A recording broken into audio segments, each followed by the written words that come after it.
આગામી 36 કલાક જોવા જઈએ તો ગુજરાતના ઘણા ભાગોમાં ભારે વરસાદ થવાની શક્યતા રહે છે. કેટલાક ભાગમાં તો જ્યારે પૂરની સ્થિતિ હોય તેવું જણાશે. દક્ષિણ ગુજરાતના ભાગો, નવસારી, સુરતના ભાગો, તેમજ સાતપુરાના ભાગો, મહારાષ્ટ્રના સંલગ્ન ભાગોમાં ભારે ભારે વરસાદ થવાની શક્યતા રહે છે. આ ઉપરાંત મધ્ય ગુજરાતના ભાગોમાં, વડોદરાના ભાગો તેમજ મહીસાગરના ભાગોમાં ભારે ભારે વરસાદ થવાની શક્યતા રહે છે. પંચમહાલના ભાગોમાં ભારે ભારે વરસાદ થવાની શક્યતા રહે છે.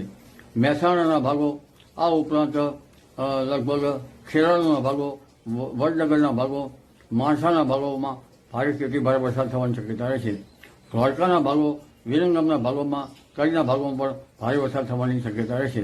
સાબરકાંઠાના ભાગોમાં પણ ભારેથી ભારે વરસાદ થવાની શક્યતા રહે છે. એટલે આ વહન જમવું છે અને અમદાવાદના ભાગોમાં, નીચાણવાળા ભાગોમાં પાણી જળમગ્ન થાય તો પાણીની નિકાલની વ્યવસ્થા કરવી યોગ્ય રહે. અને તે પછી તારીખ 26-30માં પણ એક મોટું વહન આવી રહ્યું છે. એટલે આ ચોમાસું ભારેખમ પાણીનો વહન લઈને આવતું હોય તેવો જૂન માસ જણાય.